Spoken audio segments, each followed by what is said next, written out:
So hello and welcome to the Game Query podcast with me, Chris Abraham. And me, Jacob Ellis. This week's query is the Final Fantasy Remake. Question mark. Good thing, bad thing? We put a lot of thought into this query. Yeah, definitely. It was a very open question. Well, there's a hell of a lot of responses. Yes. Because I think good thing, bad thing. I am terrified by it already. But terrified because it could be a good thing. No, terrified because it could be terrible. Yeah, I think that's probably fair. Okay, so let's talk the history of it. So, E3 2015, Sony press conference? Or Square? Sony. Sony press conference. It was one of their big hitters. Yeah, it was a huge moment. Nobody really knew it was coming. Yeah. It was as big a surprise as The Last Guardian. Yep. And instantly, the internet was set ablaze with people. I think set ablaze is probably fair. So, 1 minute video or something like that of just pretty much. It was a video. Yeah. A video intro of a futuristic looking city that then became more and more obvious that it was Midgar, ending with shots of the back of some fairly recognisable character. Yeah. And a very recognisable sword. Indeed. And that was it. And that was basically all the information we have, pretty much. Well, some tidbits from Sony and Square. Yeah. There's been little bits. You know, obviously, certain members of the team have said there's elements of the game that they have to keep the same, and there's elements of the game that they have to change. I don't like that word. That word begins to C. C the C word, as I believe we'll call it. The C bomb. Dropping the C bomb about Final Fantasy VII. I think it. Yeah. The problem for me is there's such sentimentality about the game. Yes. It was the game that really turned me into a gamer. That's a big statement. Well, before then, because I got it in '97. Mm-hmm. Before then, I'd owned consoles. I'd had the Master System, the NES, the SNES, all the different consoles. But then '97 comes around. I go around to a friend's house, and he says, "I've had this game for Christmas. I've given it a go, but I died on the first boss." So I thought, well, we'll give it a try. And that was it then. It's the first time I'd heard of the Final Fantasy franchise. Yeah. The first time I'd played a game from... the first time I played a JRPG. Yeah. Did he attack it with the tail was up? No. No? And I think because I took the information that was given to me on screen and used it, yes, that helped me become good at the game. It's like, I solved a puzzle! But then, I was in high school then. So it'd be, you get home from school, go around with friends, we'd play on the game, I'd take the memory card home and just fight random battles to level up, and then I'd take the memory card back around the next day after school and we'd play on it some more. And you know what I didn't realise? Well, it's fairly obvious, but if that comes out in, say, 2 years' time, which if it does come out in 2 years' time, it won't be very good. No. But if it does, that'll be 20 years after the original release. Oh god, they're going to aim for that, aren't they? You've got... Oh no, that's going to be like the Final Fantasy VII Anniversary Edition or something. Logical, yeah. Oh god. I hope they shoot for a 25th anniversary. That'd be, yes, because that'll give them a chance to make the game that it should be. Yeah, they might miss a console generation, but yes, it's. But then again, we don't know how long they've been working on it. Yeah. Yes, that's true. So it sounds like it was a game that you experienced the story of with a friend as well. Yeah. And I think I've heard a lot of people talk about playing Final Fantasy VII with their friends, with their girlfriends, and not just 7, all of them, and kind of experiencing the story. 7 is definitely the top of a lot of people's list when it comes to favourite games, but I don't think it's the best Final Fantasy. No, it isn't. I don't think in terms of story or mechanics. But yeah, it was such a breakout. I remember playing it for the first time, and I'd never played anything like this before. It was the first time I'd realised that that's what games can do. Yes, exactly. Yeah, and I understand your earlier statement a little bit more now.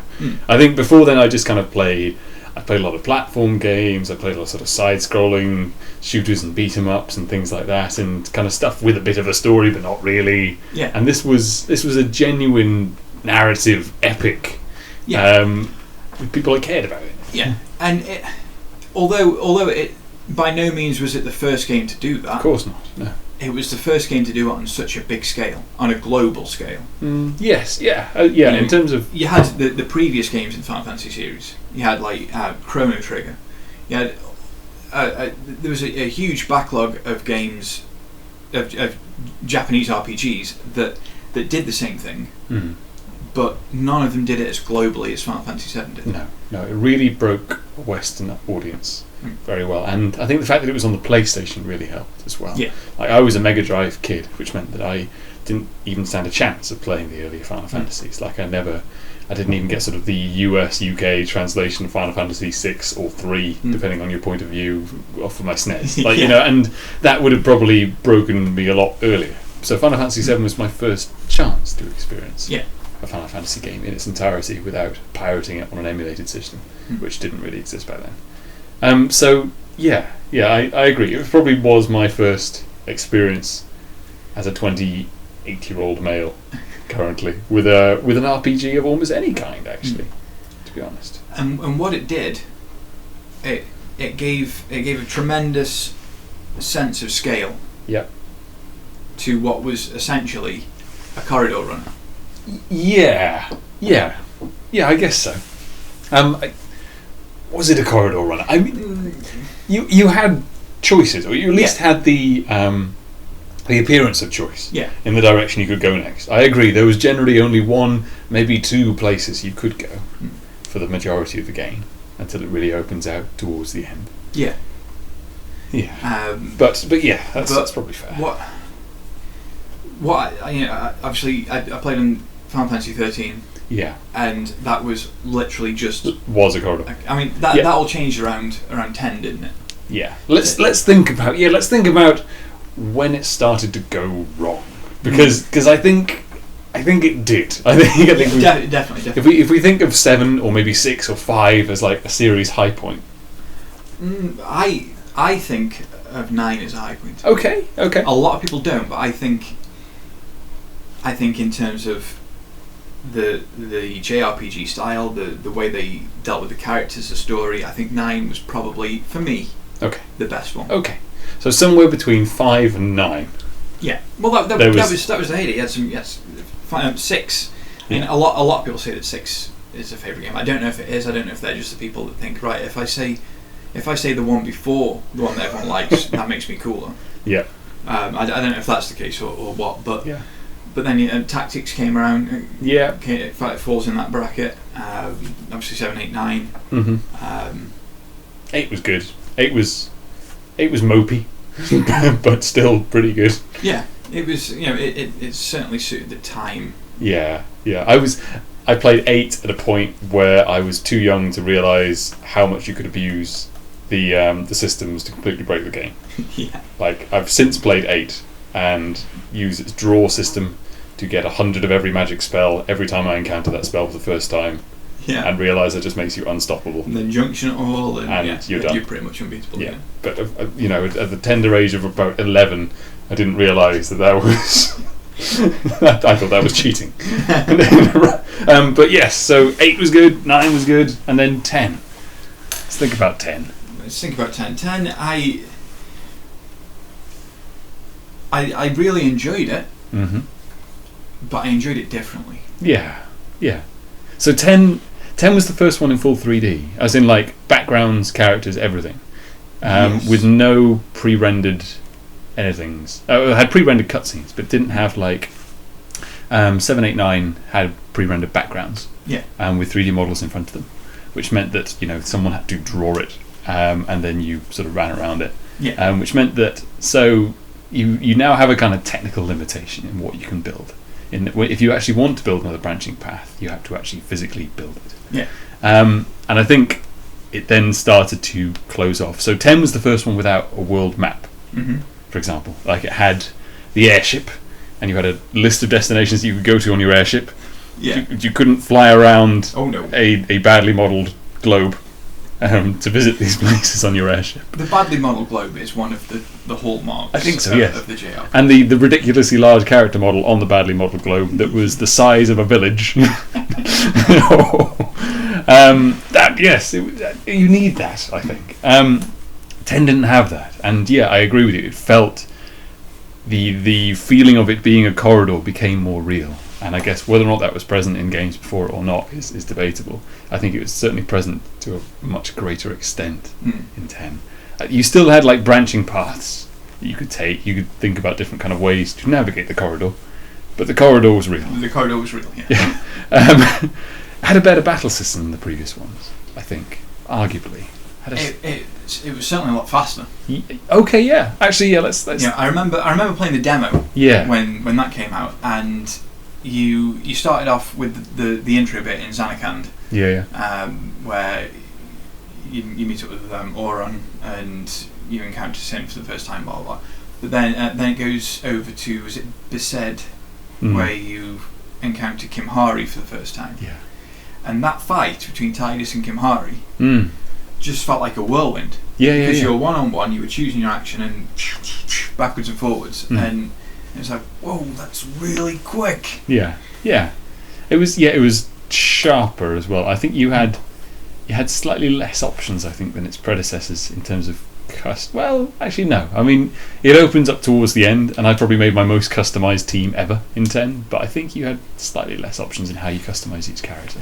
Yeah. You had to put a lot of work in to make a character do to do something different than what they're sort of almost programmed to do. Yeah, exactly. You went down. There was the sphere grid system, so you just kind of went from node to node to node to node. Yeah, occasionally branching path, but very occasionally. Yeah, but you were sort of predetermined, at least for the early levels, to learn for that character to learn them spells. Yeah. It was only later in the game that you really got to go off and do different things. Yeah. So already, I guess the sort of tendrils of restriction were kind of coming in to the series, and perhaps like big abusable systems like the materia system in 7, the draw system in 8, were beginning to kind of get closed off. Let's ignore 11. Yeah, well, there's far too much to go in. Doesn't count. That's still online in Japan at the moment. Yeah. It's still getting really strong. I believe. I could be wrong. Yeah. But yeah. 12. 12. I just didn't. I didn't get. Something went wrong with 12. I loved some of the. I loved Balthier. Yes. He was a fantastic character. Yes. Not his first appearance in a Final Fantasy. No.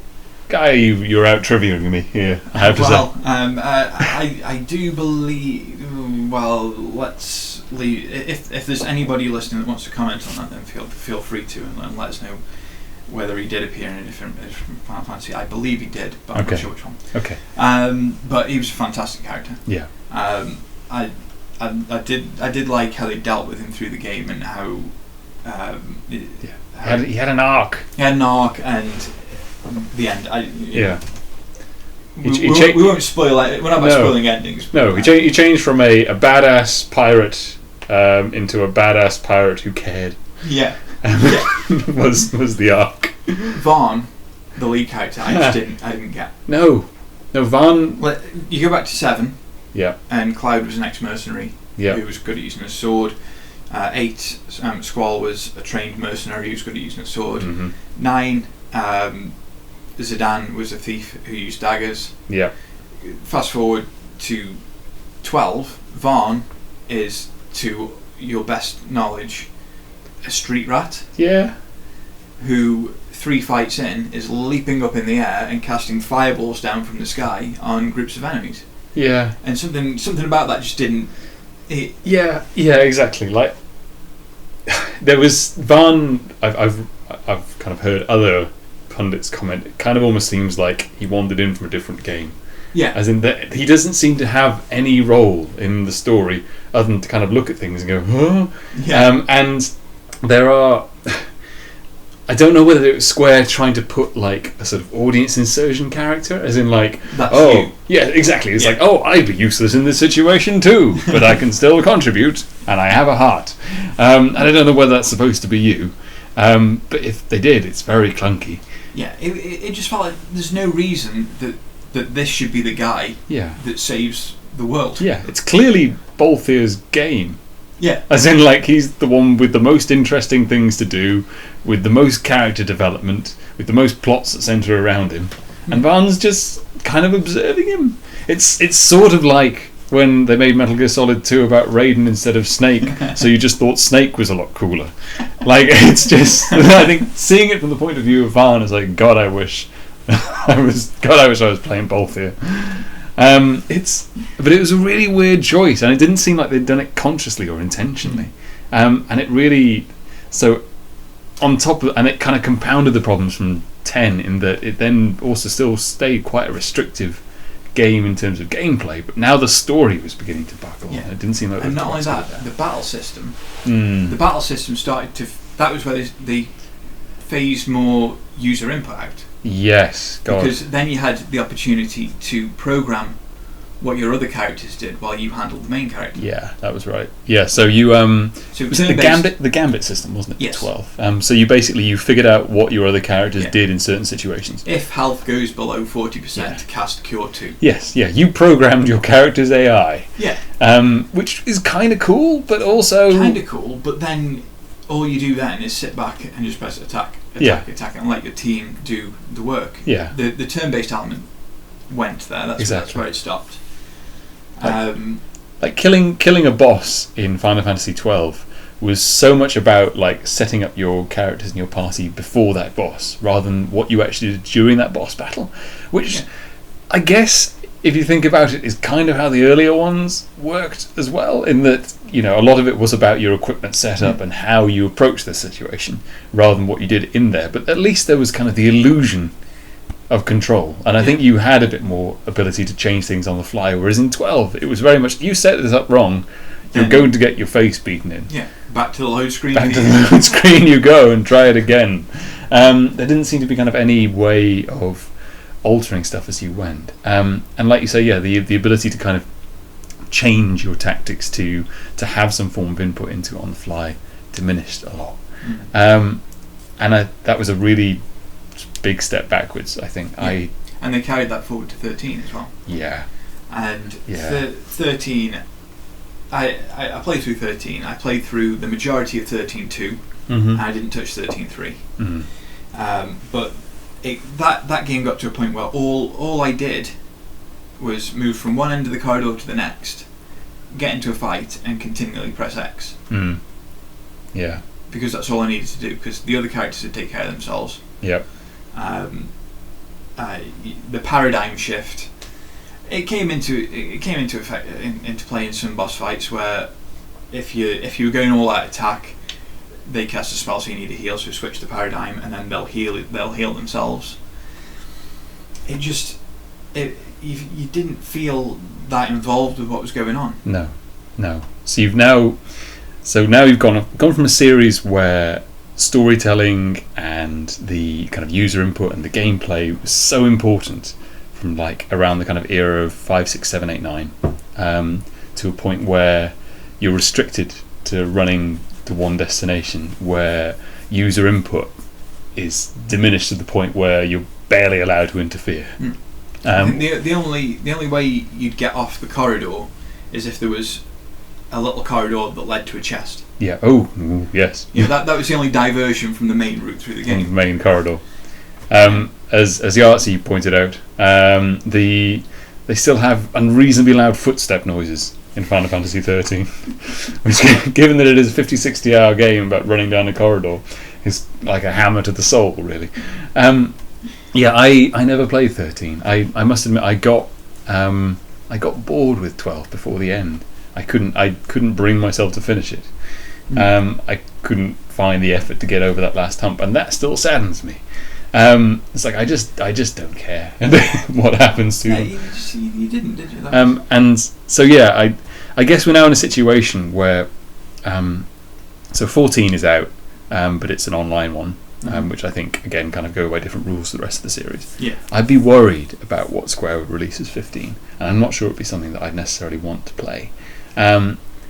Which then brings us, I guess, back to what the hell are they going to do to 7? now that we're in this world where Square are convinced that making a RPG where you run down a corridor and where the user has as little input as possible into the battle system is a good thing, and they're now faced with doing 7 again. Hence why I'm terrified. Well, let's rather succinctly explain why. Not very succinctly at all. 20 minutes of rambling explained why you're terrified. I think it is worrying. They need to not touch the battle system, I think, is probably the first thing. Mm-hmm. It needs to all be in there. It needs to be as broken as it was. Materia and all, everything needs to still be there, I think. You just... Well, that system was intrinsic to the game. It was just cool. Yeah. If they're annoyed at how broken it is, they should go down the Dark Souls route and just basically kind of put bigger and harder enemies in it. Yeah. That forced you to break the system to beat them. I think that was one of the kind of lovely things about the earlier Final Fantasies, is that they did just kind of put the elemental weapons in there, so that the only way to beat them was having a very broken battle system. As in, like, all master materia or abusing enemy skill materia, which I think are how I beat Emerald and all sorts. To get those sort of watches, you need to put a lot of effort into the game. Exactly, a lot of thought. The scale is one thing that worries me. Yes, yeah. If they are going to do it 3D, of course they're going to do it 3D. Of course they're going to do it 3D. We're in a world where you've got games like the Skyrim. Yep. Where they've got these huge maps. The Witcher, which is like something like a 17,000 square kilometre. Obviously not that much, but but this massive map that you can. It is, yeah. And that seems to be a very big favourite at the moment. What I'd be happy to see is something like I got a game called Ni no Kuni. Not long back. I got it imported from Japan, and that deals with the scale in the same way that 7, 8, 9 did. You've got your big character on the world map. Yep. You still get the feeling of scale because the map's still relatively large. But imagine making a full-size Midgar on a map. Yeah. Absolutely, like it's it's fine. It'd be vast. That'd just be vast. Yeah, it'd be huge. And then to get from there to Calm Town. Yeah, after you leave Midgar for the first time. Yeah, you'd be trekking for hours. The out of scale map is charming. Like I think it's fine. Like I say, it's done beautifully well in Ni no Kuni. You've got these roaming enemies on the map as well that you can bump into for encounters. And I think that would be a lovely way to go, to still hold on to that intrinsic part of the game. Yeah, I think 13 especially, like you can kind of see Square attempting to go down the realistic route as far as they can. I mean, still within a fantastical setting. Yeah. But realistic proportioned characters, voiced characters, doing things that make sense. And to be honest, it enhances the disconnect when they kind of go into weird random battles and can beat enemies with machine guns with swords, and the wimpy kid with the boomerang is somehow an amazing fighter, even though he spends the rest of the game crying. It just makes it seem more of a disconnect. Whereas 7 was basically an anime. It was you felt that it was fantastical because. Like there were these sort of misproportioned characters with stupid hair doing amazing things with magic. Yeah. Fine, that's what you want, and you almost feel more connected to that. Yeah, yeah. Because it tries. Yeah. It doesn't try as hard to be real. Exactly, and then you can then forgive it for things like the characters all being represented by one guy, the world map being out of proportion grossly with the characters, with kind of the weird swooshaways to battles that seem not connected to the real world, which you can't humongously forgive in 13, which seems to be trying to present a more realistic world. So I think one of the biggest mistakes they could make is especially when in 12 they went for the roaming enemies option, so you could bump into an enemy and then swoosh away. And that felt a bit more but then in 13 you went exactly. It's they need to make sure that it doesn't come across as a hyper-realistic game. They're not trying to sort of explain why all these characters can do things, I think. And for that reason, I think they need to kind of keep the battle system the same. And therefore, they need to do something with the presentation to make us realise that it is still an anime, that it is still a not realistic world to a degree. And I don't know if they will, based on their current track record. And what another thing that you have to realise is this again could be for a group of people their first sort of foray into the Japanese RPG world. Yeah, you know, a group of up and coming age bracket. This could be their gateway into it. So, I mean, can you imagine somebody starting with 13? Well, you're not blown away, are you? No.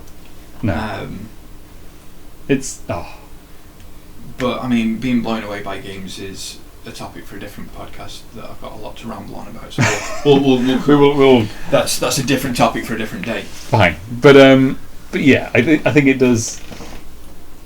It is, maybe we have impossibly high expectations for it, and maybe that's part of the fear. In that it was, for our generation particularly, it was such an important game. Like it was a very much an introduction to that kind of style of interactive storytelling that a lot of us hadn't experienced before, particularly kind of those that grew up on the Mega Drive rather than the SNES, particularly those who kind of never really encountered any RPGs before FF7. And for most people it was their first RPG. Me. Then I think for us the remake of Final Fantasy VII has to be all that for the current generation of kids coming into gaming, and I think that's a big order. That's a very big ask, yeah. But if they can't do that, then I at least would like them to kind of have something that at least approximates the tone and the experience of FF7 without trying to like hammer it into a modern, attempting to be realistic but not quite to the point where it just disconnects you from the story sort of way. Yeah, I think my preference on the whole thing would be for it not to happen. I've got to be honest. That's probably fair. I think it can only be a disappointment at this stage. It could only not meet our expectations. Yeah. Our expectations. 20 years on. Because they are ridiculously high. Yeah. Which then I guess begs the question, who are they making this for, precisely? Like, it's probably just going to piss us off, right? That's a good point. Because you're either making a remake for fans, yes, or for the money. You're either making it for the people who know the product already, or those who might be experiencing it for the very first time. Yeah, but if it's the people that are experiencing it for the very first time, why not just make a new game? Yeah. Why not use everything that you've learned from previous Final Fantasies to make a new one? Because we know you can do that. I don't know. And I think it might. I really hope they can pull something out of it that is that does kind of at least kind of match what we wanted to match. Either that, or this is an appeal to Square Enix to not make Final Fantasy VII Remake. It's too late. It's too late. They've said it. It'll be fine. How do you feel about the characters talking for the first time? I think I'm thinking of blasphemous things, I guess, and tone. Well, obviously we had Advent Children. Yes, that's fair. I have to admit, I watched that in Japanese. I've watched it in both. Okay. I watched it in English once. Right. I've watched it in Japanese so many times. Yeah. Yes. It feels more right. Yeah, absolutely. So I don't know. Yeah, I can still remember when I was appalled to find out that what I assume were called chocobos were actually pronounced chocobo. Chocobo. Like it's like what? For 3 games I've been calling them chocobos.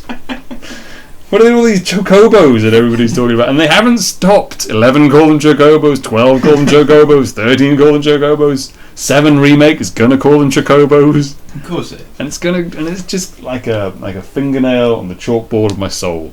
And I and that's just one word. And I can't imagine what it'd be like if they took the script of Final Fantasy VII and squeeze it through some actors. I mean, maybe they'll do it. You can't do that because there's some bits that are ludicrous. Yes, there's some bits that are so broken and so badly translated. Yeah.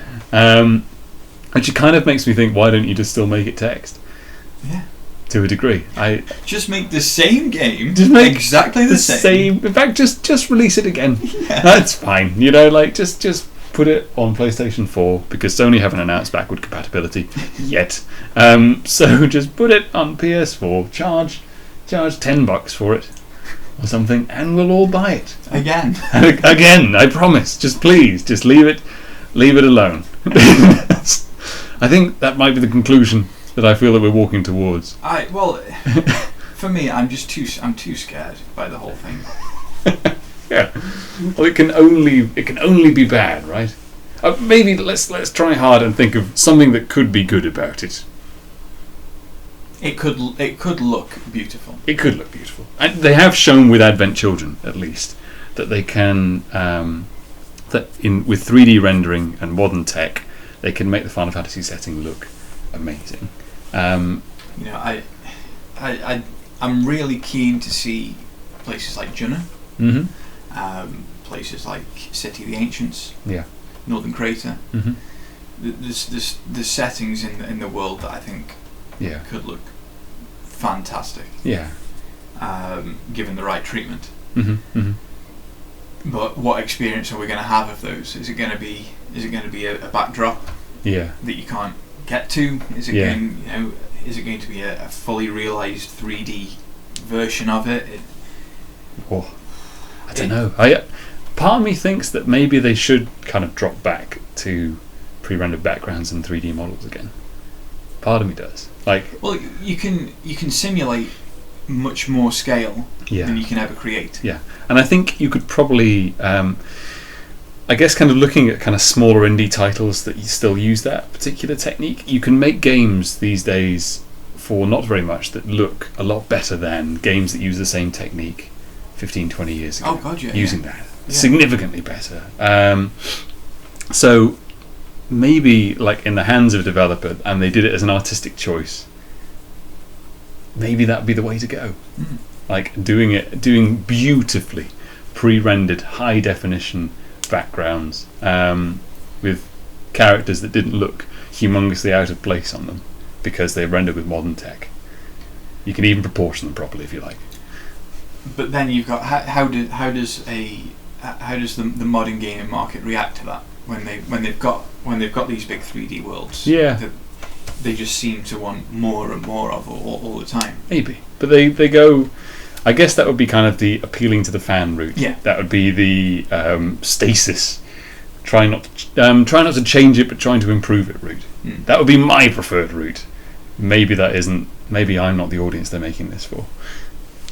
I would hope that we are the audience. Yeah, you assume that. I think we're the ones that complain the loudest for the longest. Yeah. I don't see any 8-year-olds clamouring for them to make Final Fantasy VII again. I will struggle when it comes to dressing Cloud up as a woman. Right. Okay. For the Don Corneo scene, I don't know if that'll just look ridiculous in a beautifully rendered. It looked pretty ridiculous at the time. It did, but I just think it'll look more ridiculous now.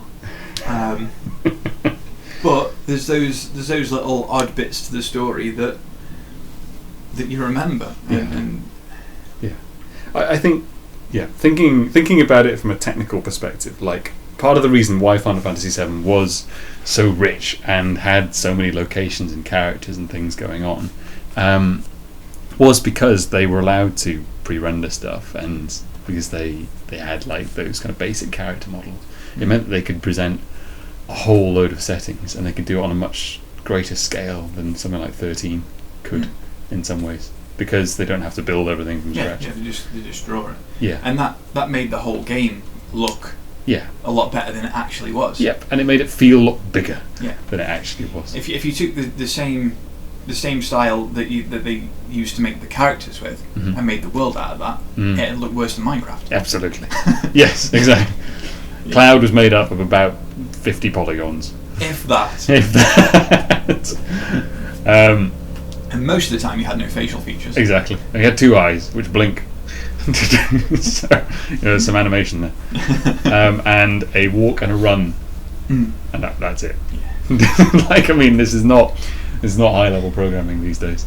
But it was enough. It was more than enough. Yeah, and the backgrounds and the story and the music and the setting made it, and I think that's the important thing they need to remember, because currently I guess what everyone thinks they're going to do is a gigantic graphical upgrade.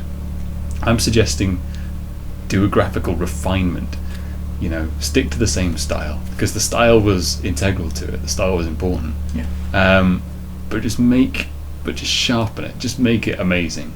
Redo all your pre-rendered backgrounds in high def, redo all your character models with more than 50 polygons. Leave the battle system the same. Don't feel the need to put voice actors on it. Chuck in some extra content.